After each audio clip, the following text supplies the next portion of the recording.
Welcome, welcome, everybody. I'm going to just give it another 15 seconds or so to let folks enter the room before we get fully started, but we're delighted that you're here.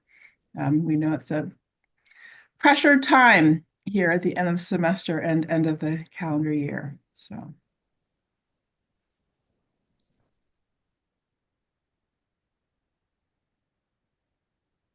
perfect. Well, welcome, everybody.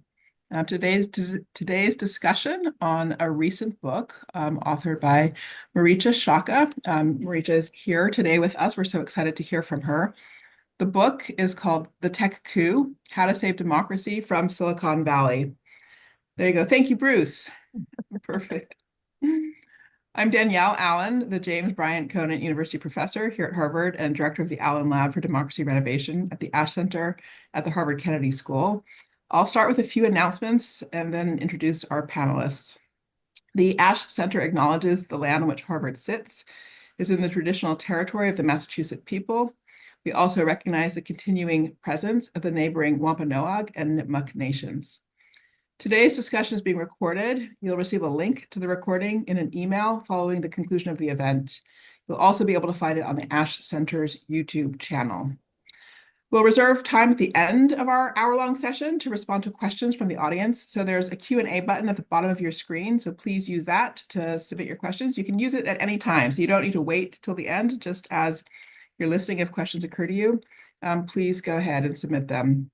We're really excited about this conversation. We do a lot of work here in the Ash Center on the intersection of tech and democracy. There is no question but that this is simply one of the most important topics of our time. The question of the future of democracy really is at stake with regard to how technology is being developed and how the power that is associated with this development is being deployed. So this could not be a more important conversation. And we have a wonderful featured guest speaker today.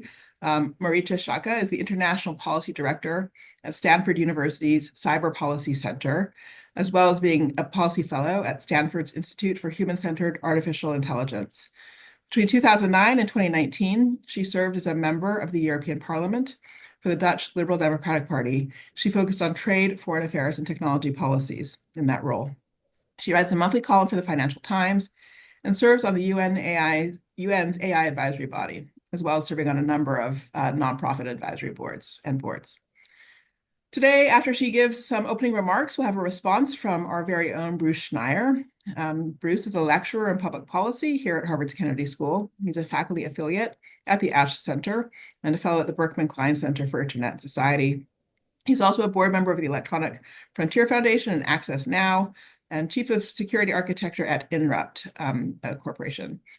He is internationally renowned as a security technologist. The Economist has called him a security guru, as we all like to say and remind him about.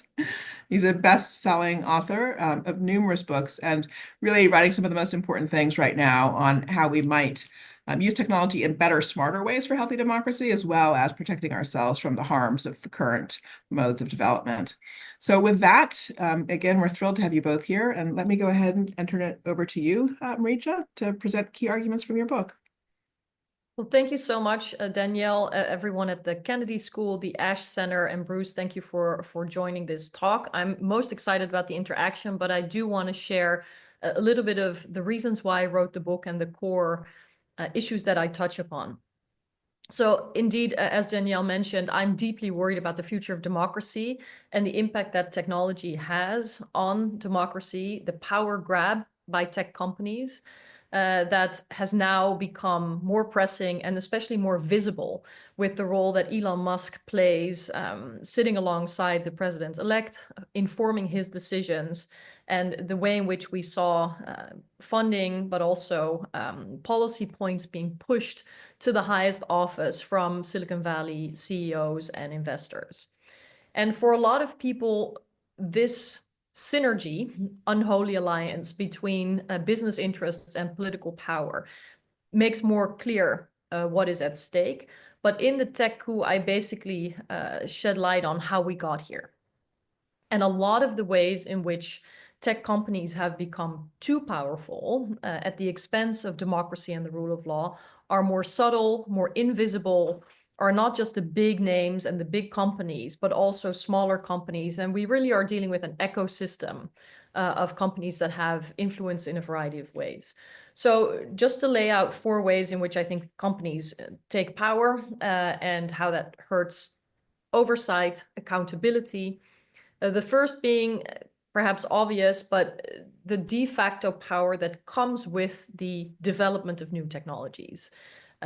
New capabilities can challenge either existing rules or create new realities that may not be dealt with updated regulation or oversight, and therefore put pressure on very core principles of our democratic systems. One of the issues I've dealt with longest is spyware, that I think is a good example.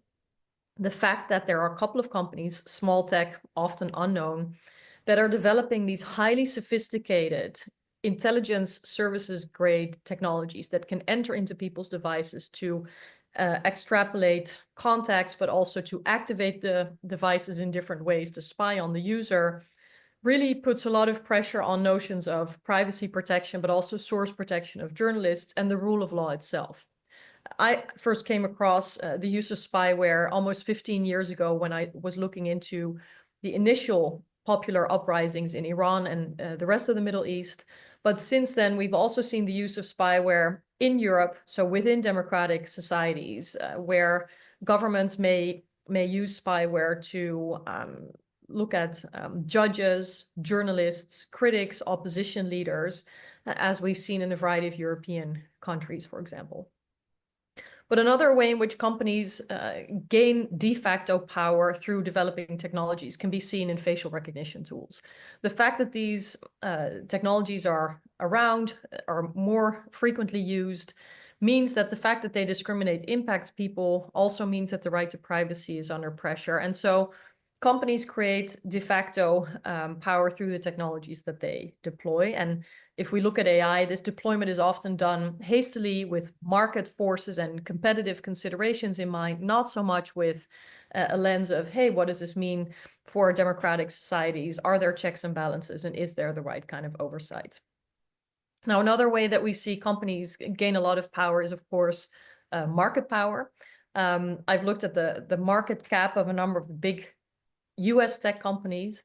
And if we just take one as an example, Microsoft, and we take its market cap and rank that against the GDP of countries, then it would rank roughly between the size of Italy and France, the 7th and 8th largest in the world. And if we take the 10 largest US tech companies together, that market cap compares with the market cap of roughly the EU or China.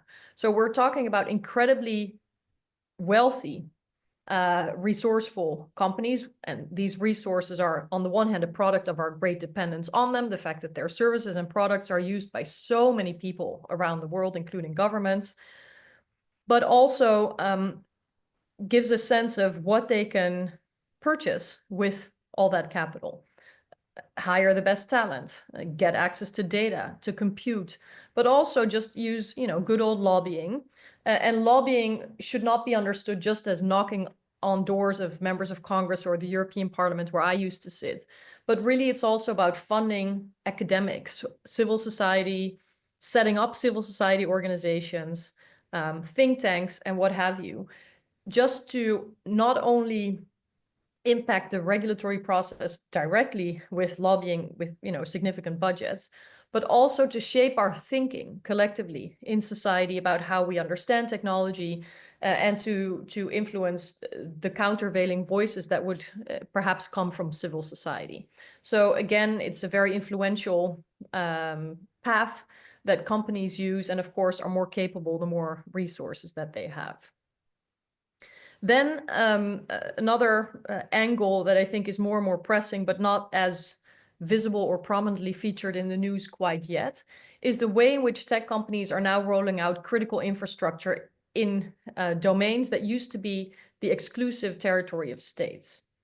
So I'm thinking about undersea data cables, satellite internet connectivity, those kinds of infrastructures that are critical in geopolitics, the Starlink internet connections over Ukraine, for example, are crucial not only for people's access to information, but also for military operations.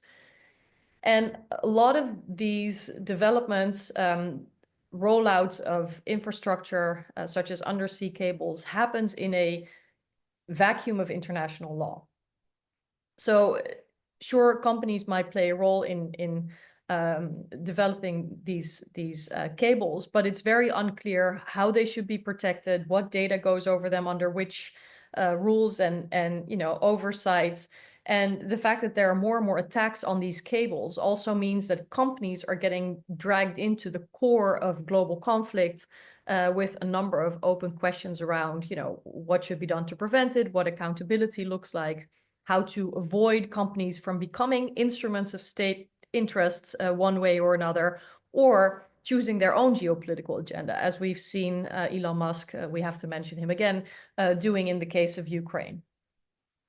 And then lastly, I just want to highlight another phenomenon that I think is worrying and that really challenges very directly democratic lawmakers, policymakers, and oversight. And that is the behavior that some tech companies have shown, where it really seems that they want to directly challenge lawmakers and oversight.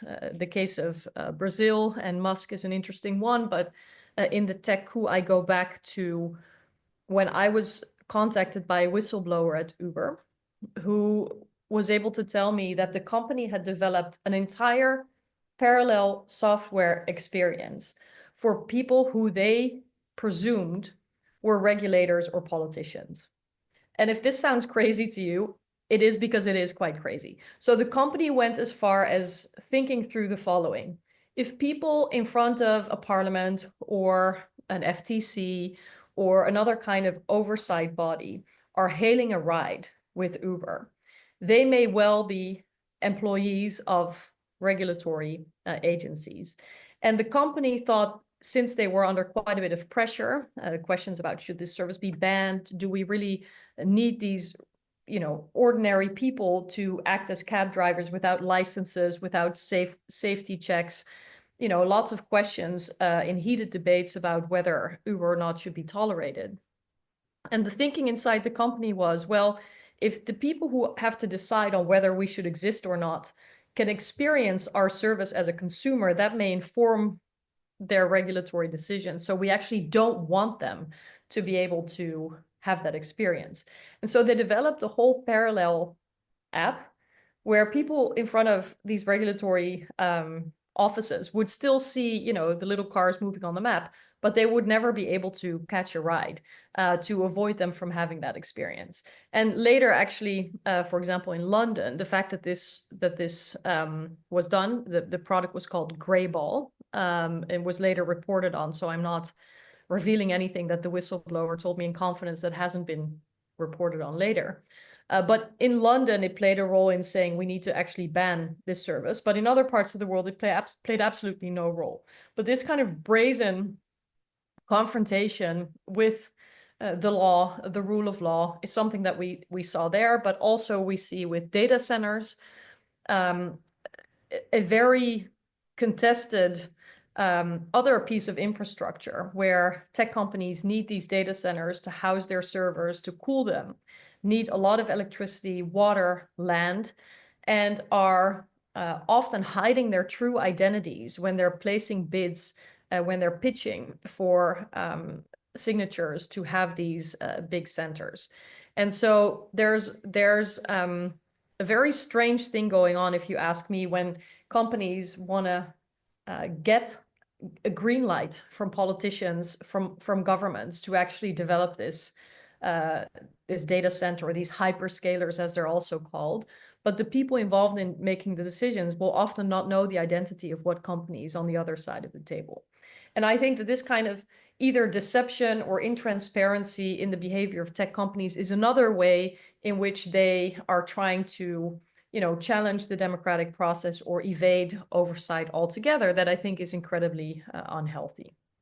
So here are just 4 sort of categories of ways in which companies in Silicon Valley and other parts of the world are grabbing a lot of power without the necessary oversight, checks and balances. So it's not just the Musks, but it happens in a variety of ways.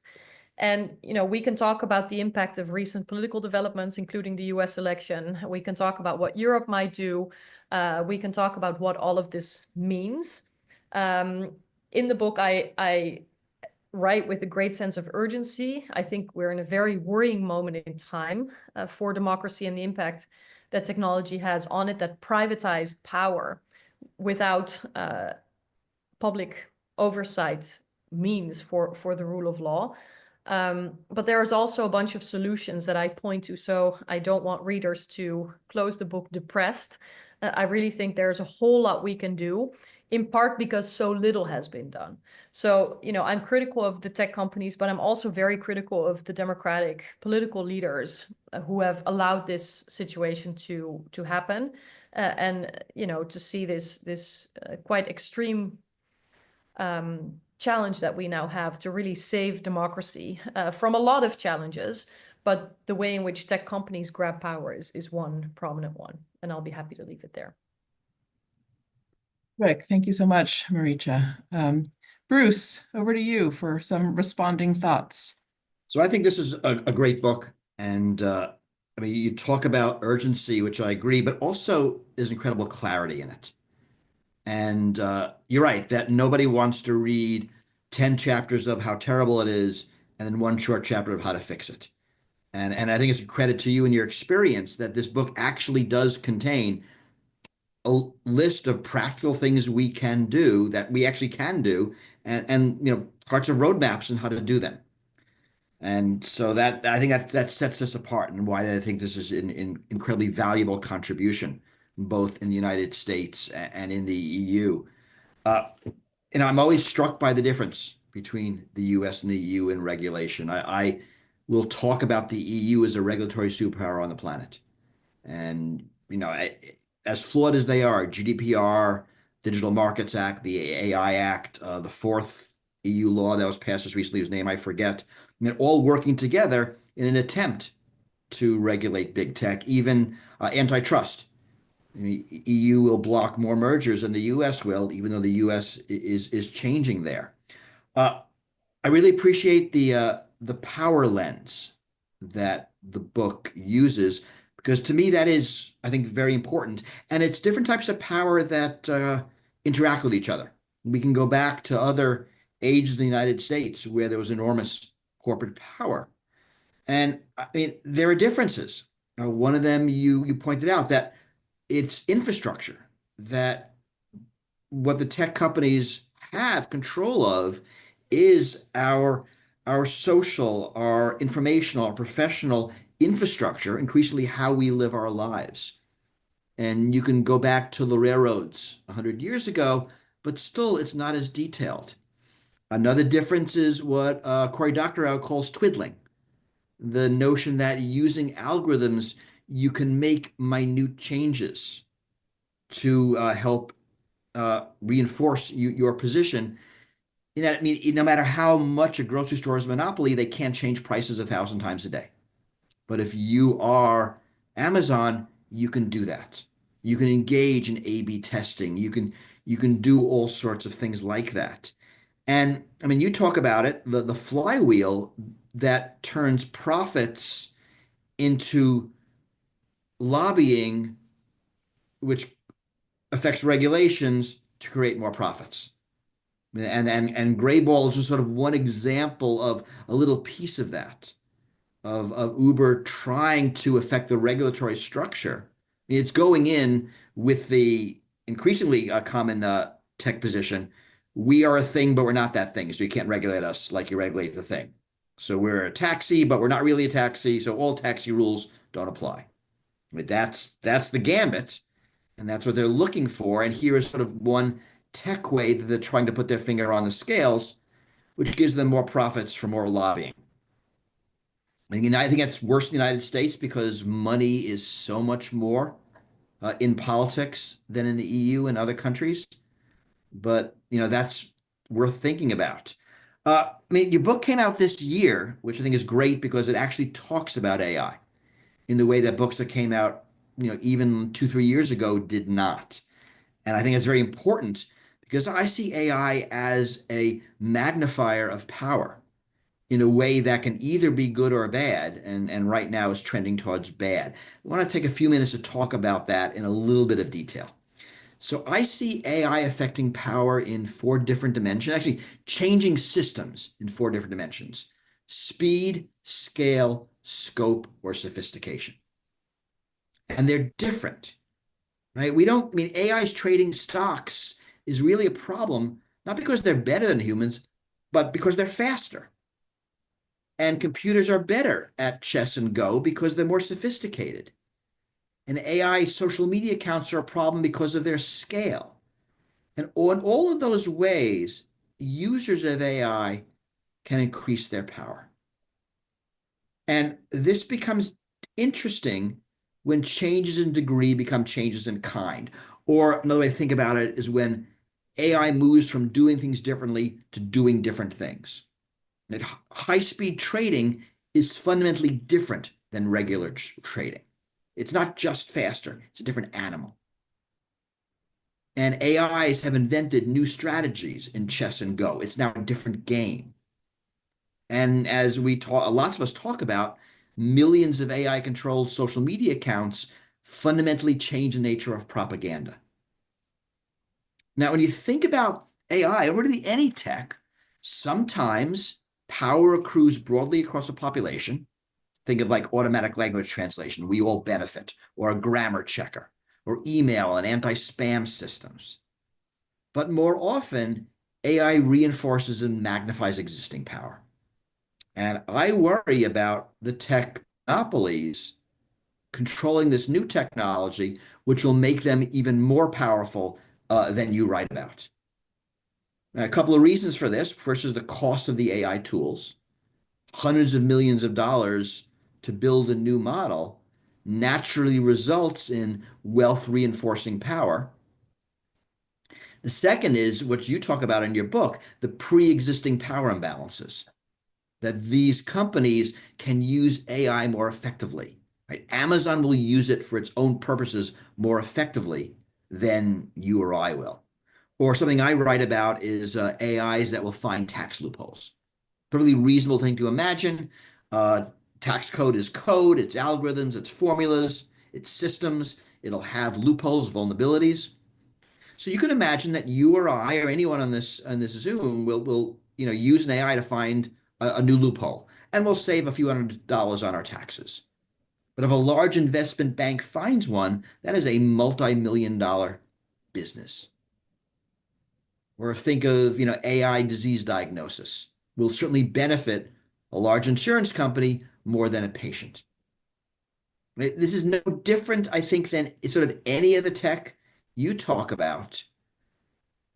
But I think one of the real worries is corporate control, which was like one of the first things you mentioned in this call, that these technologies are created by for-profit entities for their own use. And just as search benefits us, but benefits search companies more, and social media benefits us and benefits social media companies more, AI will have the same trajectory if we don't do anything. So I see your urgency as even more urgent. The tech itself I think, is balanced. I mean, social media isn't inherently monopolistic. We can imagine creating it like email or like anyone remembers RSS, where it is distributed, where it is something that smooths out power rather than something that exacerbates power. And I worry a lot about AI tools being used in more critical infrastructure, being used as a negotiating assistant for governments, to be used in courtrooms, to be used by police departments, by used in areas where having it be trusted and trustworthy is incredibly important. But I don't think we get it from these tech companies. So if anything I want to add to your list of things to do is to publicly fund some of these things, that leaving the infrastructure, whether it is a social media platform or an AI core model, to the for-profit tech companies is dangerous. Right?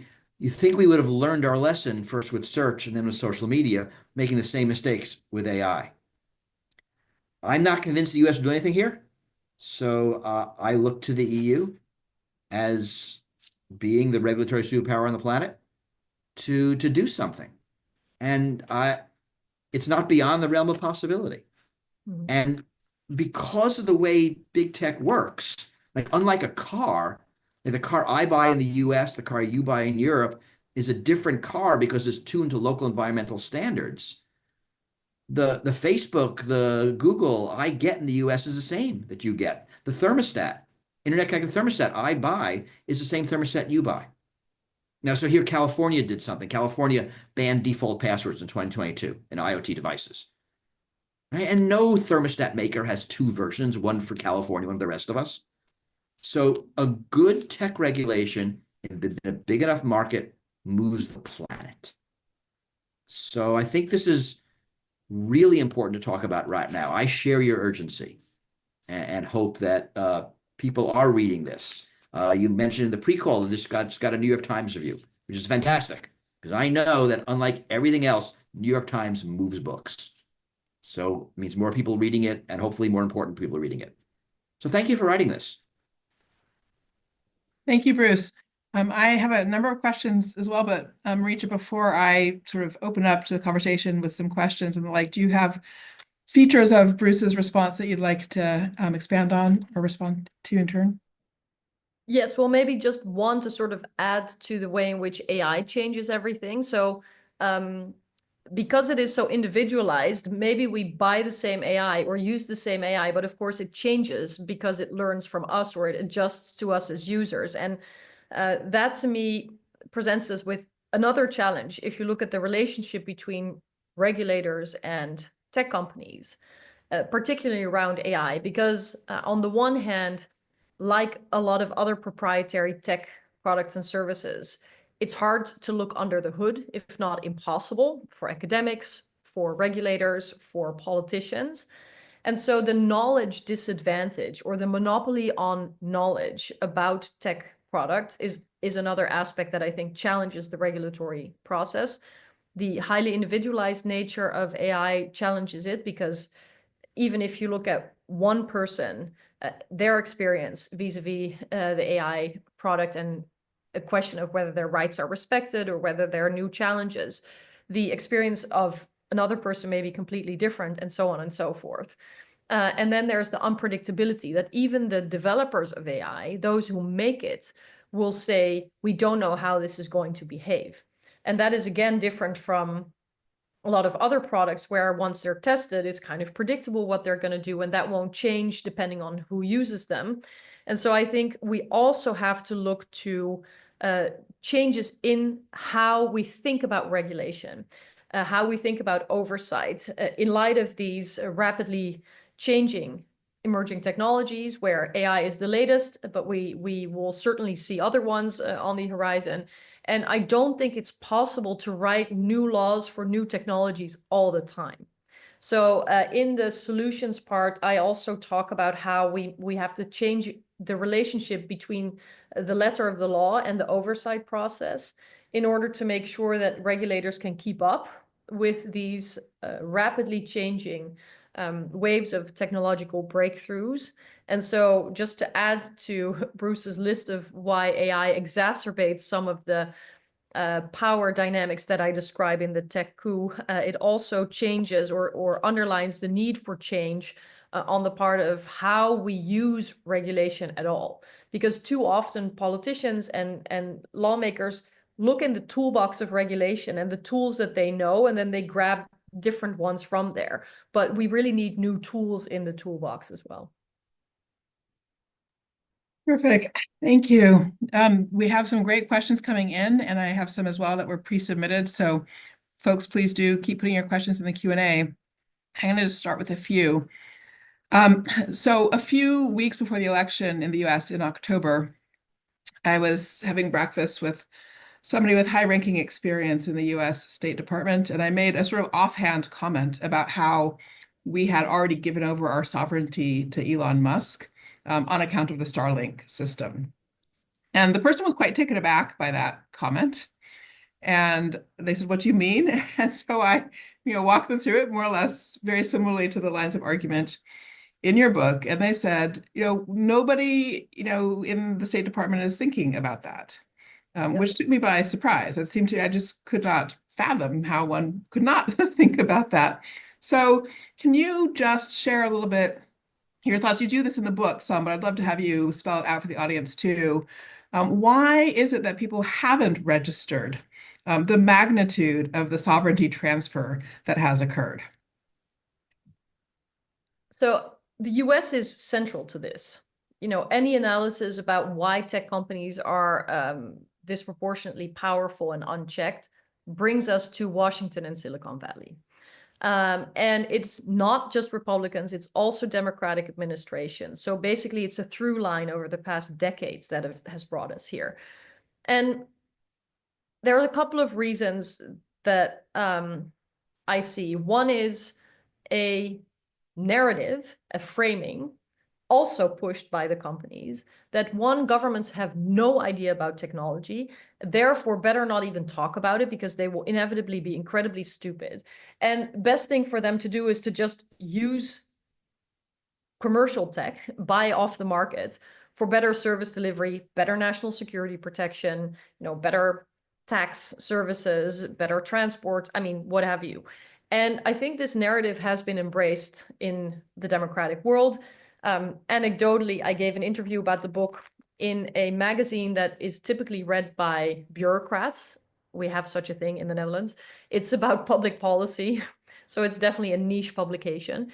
But the journalist was interviewing me asked, well, can you also make a few remarks about what all of this means for local governments?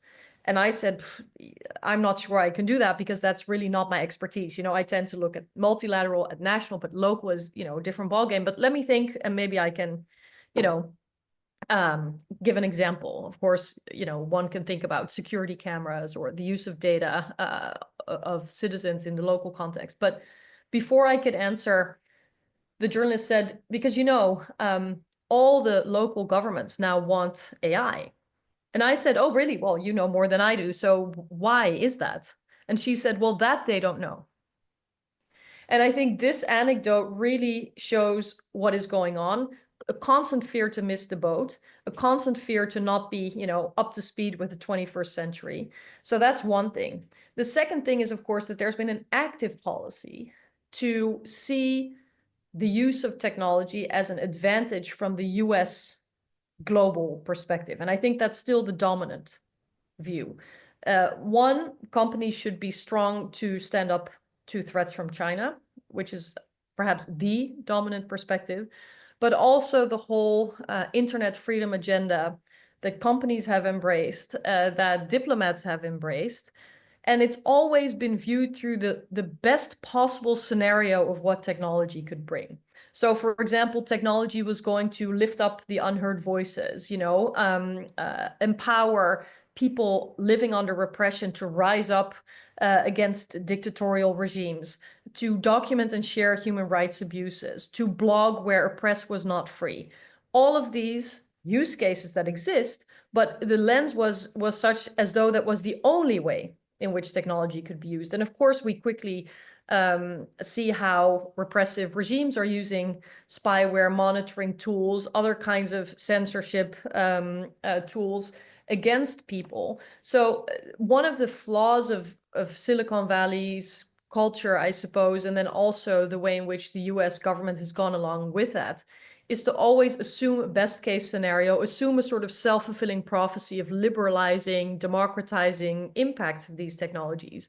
Whereas reality is much more fraught. And in fact, if you look at trends in democracy over the past decades, it's been in steady decline. We hear the likes of Alex Karp, CEO of Palantir, claiming that the war that Russia has started against Ukraine will be won by Ukraine because of its tech. Well, if only it was so easy, is what I would say in such a case.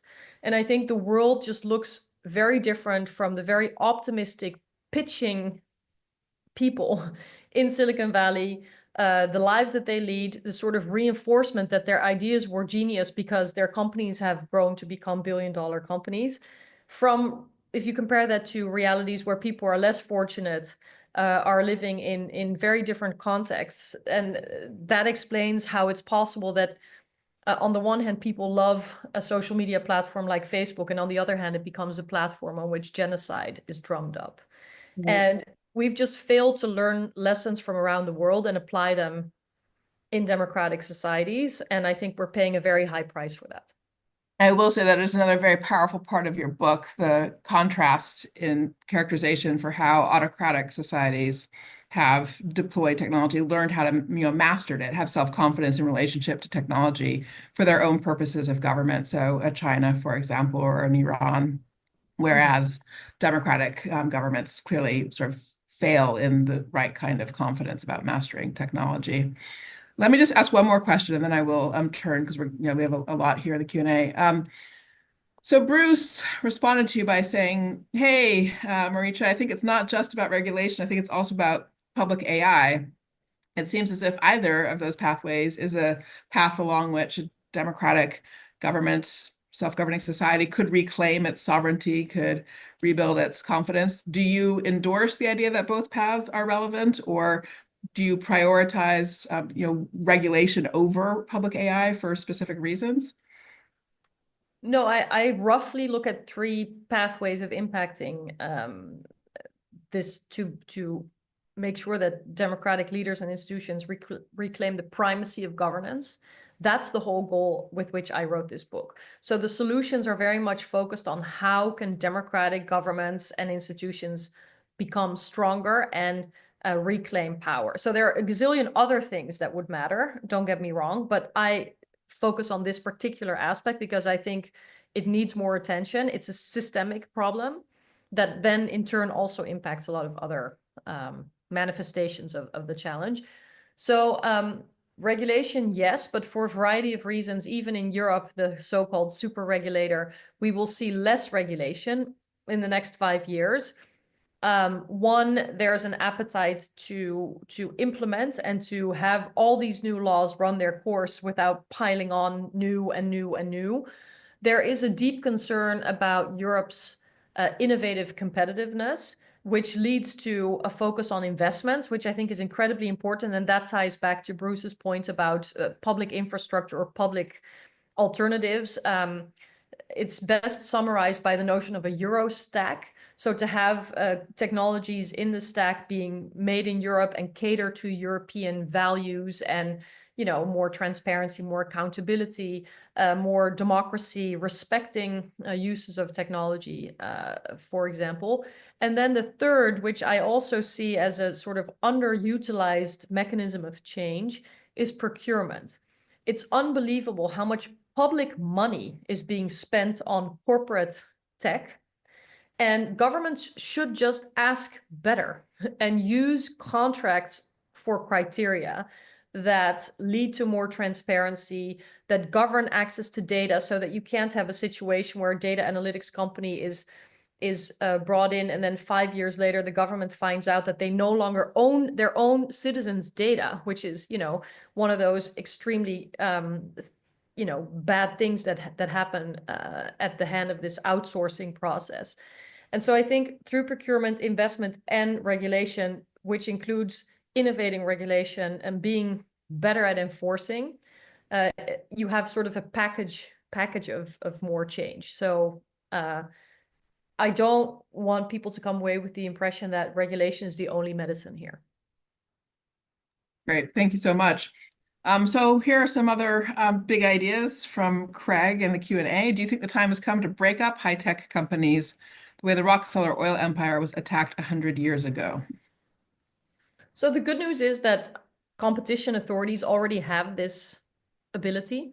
And I think it is now the time to see this being brought about, but of course, based on good arguments.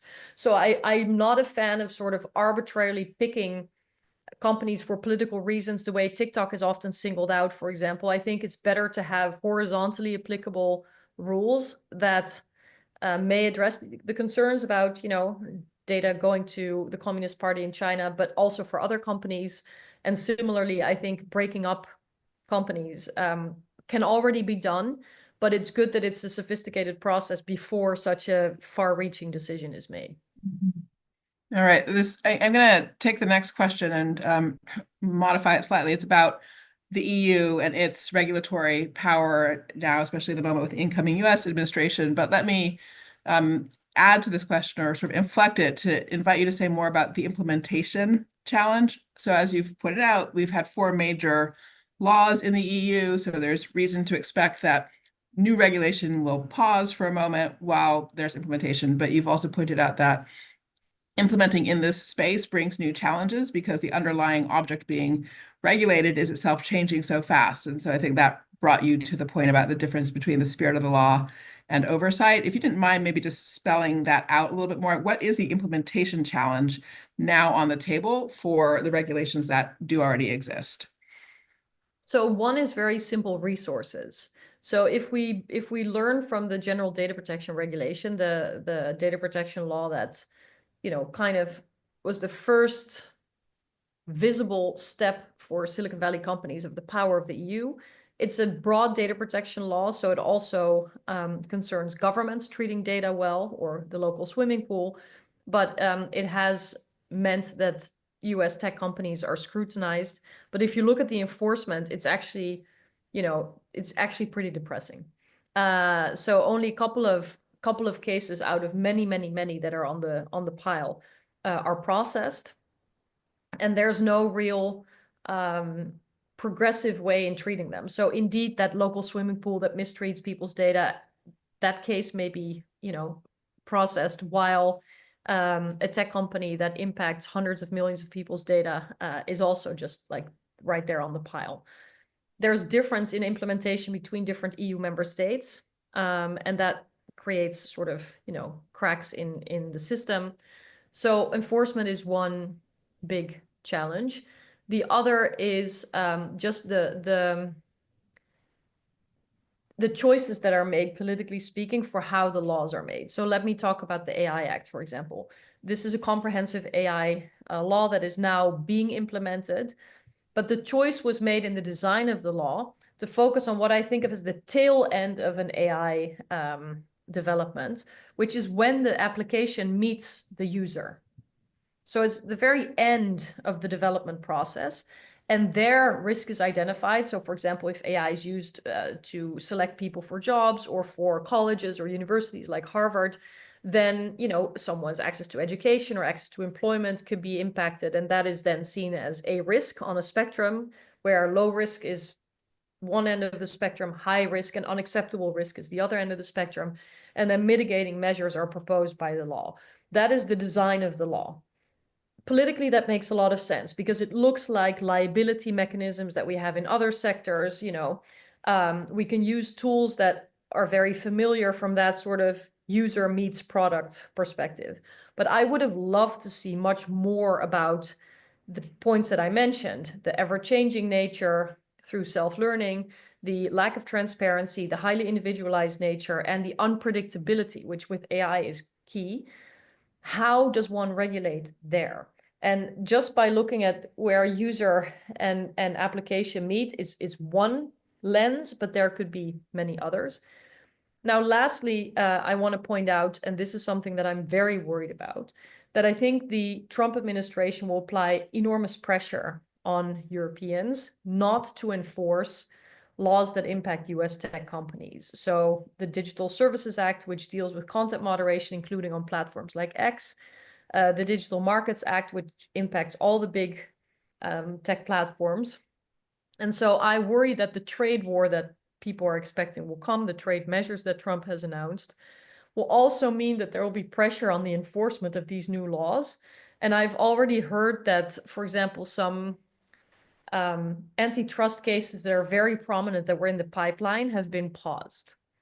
So we should also really look to the raw politics and not just sort of the mechanisms of governing and oversight that will play a role here. So I think there will be a real critical test of the EU's resolve, not just in how they can operationalize the oversight of these new laws, but also whether they will have the the courage in light of growing pressure that we should assume will come from this next US administration. Right. Got it. That's very helpful. Thank you. I'm going to grab a pair of questions that sort of belong together. They're about the information and expertise asymmetry and understanding asymmetry that you've been talking about. You sort of described that asymmetry between the experts in Silicon Valley and, say, lawmakers as at the core of the lack of self-confidence of democratic government. So Judith has asked, how can non-academic folks be informed effectively so that we can understand our own self-interest and our children's and perhaps advocate for protections? And as a complement to that, Michelle has remarked that an underlying problem seems to be that people in Silicon Valley sort of bubble see no problem with their thinking or their ideas ruling and controlling the world, that there's a sort of a worldview that reinforces that framing that you described. And so he asked, how can we possibly change that or create an alternative given their refusal to think differently? So I think on both ends, right, these are two different problems about our situation as knowers, as understanders, or how we value expertise. How can we address the asymmetry that is afflicting us so badly? Yeah. So maybe 3 points there. For the sort of unlocking some of these challenges in, everyday terms, not for academic experts, I really think that civil society organizations, but also public institutions, need to work together to develop alternatives, but to also make it clear why they don't want to become dependent themselves on big tech companies. So I'm continuously surprised at how media, whether it's newspapers or originally newspapers, now news, sources, but also public broadcasters, for example, continue to really point users to the opportunities of sharing things online, et cetera, and thereby sort of, moving their audiences to these big tech platforms. And so I think we firstly need new coalitions that scale between different organizations, whether it's consumer rights organizations, environmental protection groups, the civil society groups that care about minority rights, to keep working together and make it clear to their different bases what is at stake. Secondly, I also write about this as part of the solutions. We need better independent sources of knowledge close to lawmakers and politicians. So the way in which there is a legal service in the US Congress, in the European Parliament, that parliamentarians can consult, because they're not engineers, but they're also not lawyers by and large, but they still have to write law. And so there's this independent legal service that can help inform lawmakers about how they can get their political intentions in a legally sound legal framework. And if we have such a similar service focusing on tech, lawmakers have a place to go to learn without being so dependent on lobbyists. And I think it could really be a helpful and low-hanging fruit, because this is not very expensive. It would have the added advantage of creating a little bit of a talent pipeline that goes into public service, because a lot of our students would love to go work in government or a public interest job, but the path to the big tech companies is just so much more paved. There are many more exciting opportunities. But if you look at the success of a CISA, for example, and how it can attract talent, then having interesting work to do within government actually does draw people. And so I think we should bank on that.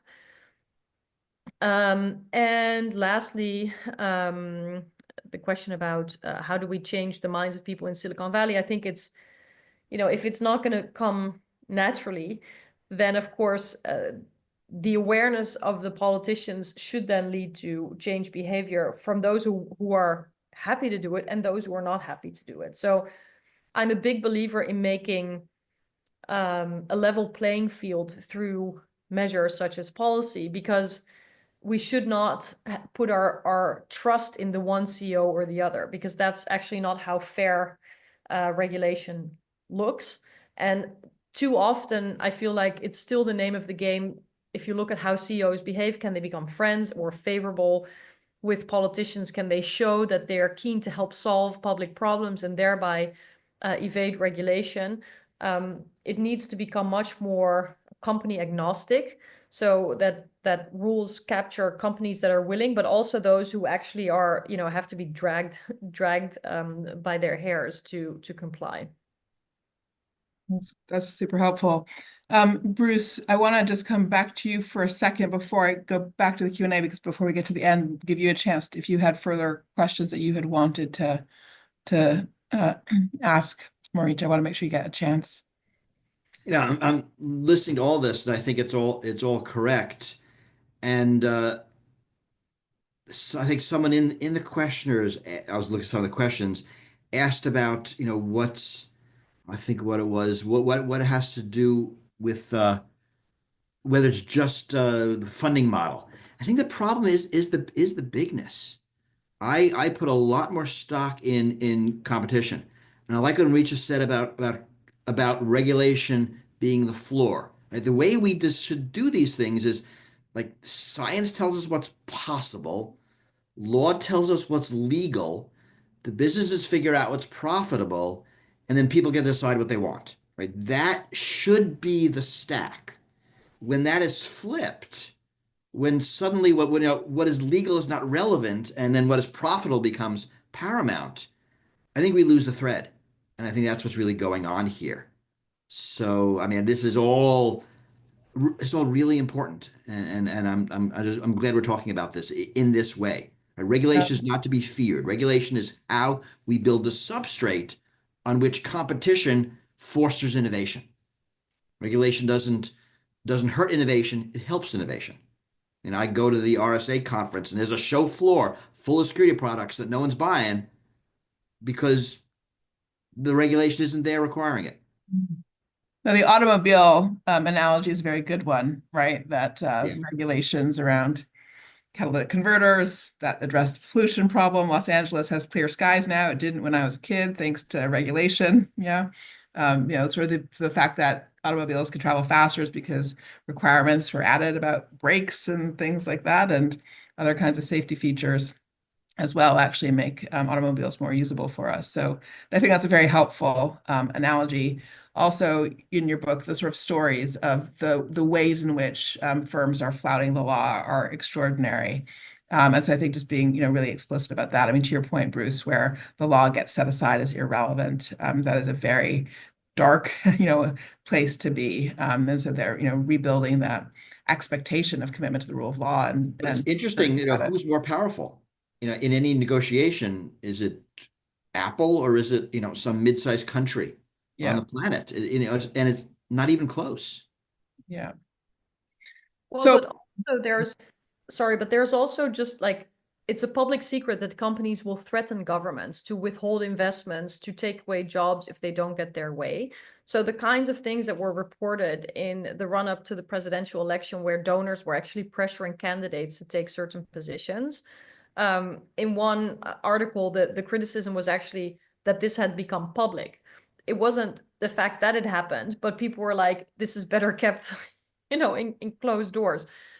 These kinds of practices are actually very, very common. And, I am critical of how little regulation there has been in the US, but we will now have an administration that will have a deregulatory agenda, where some Europeans are asking me, like, what can be less than we already have right now? Well, we're about to find out. So,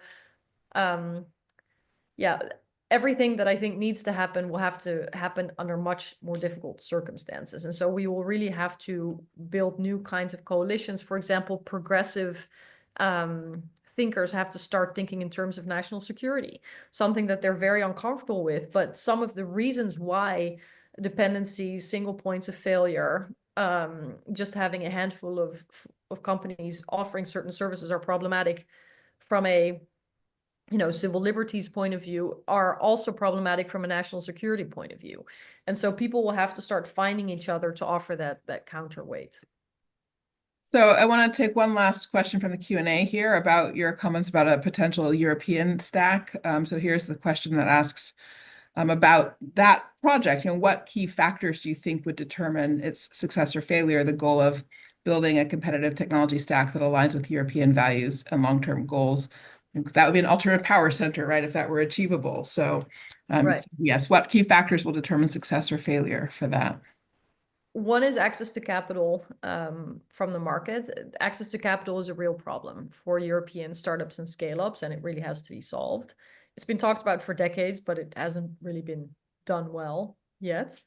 The second is how political responses to trade wars and the Trump administration will play out, whether there will be a conceding and embracing of ever more dependence on US tech companies, or whether it will be seen as a moment to really double down the way in which the war of aggression by Russia in Ukraine has led to unprecedented investment, but also political decisions like membership candidacy of the EU, of NATO.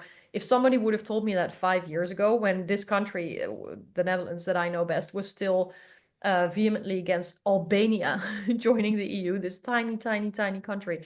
And now we have Ukraine as a member state. So there's a saying in Europe, which is actually, you know, a very mixed blessing, but it says under pressure, everything becomes fluid.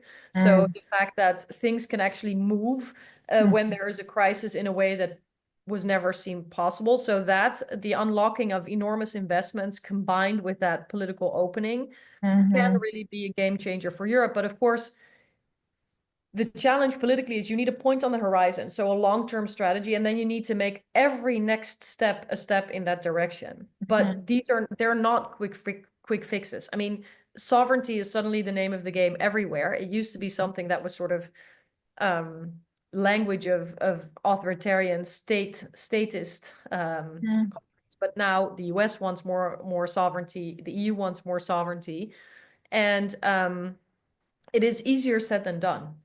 It really is. And so for Europe to have that Euro stack, it will really require unprecedented investments and unprecedented political leadership. But we live in unprecedented times. So I don't think anything is impossible, but it's important that the moment isn't squandered. Got it. Alrighty. So you've got a moonshot for Europe, and your moonshot for Europe is a moonshot for democracy as well, in fact. So if we have to keep that very clear, because of the magnitude of effort and investment that will be needed. I'm not going to put it subjunctive. I'm going to put it, indicative. It is needed. So, Marietje, thank you so much for a really thought-provoking conversation, and Bruce as well. Thank you for your contributions. Friends online, we're so glad that you were here. The recording will make its way into your email box, and we hope to see you next semester for further webinars. And in the meanwhile, we wish you a very happy holiday season and prosperous new year.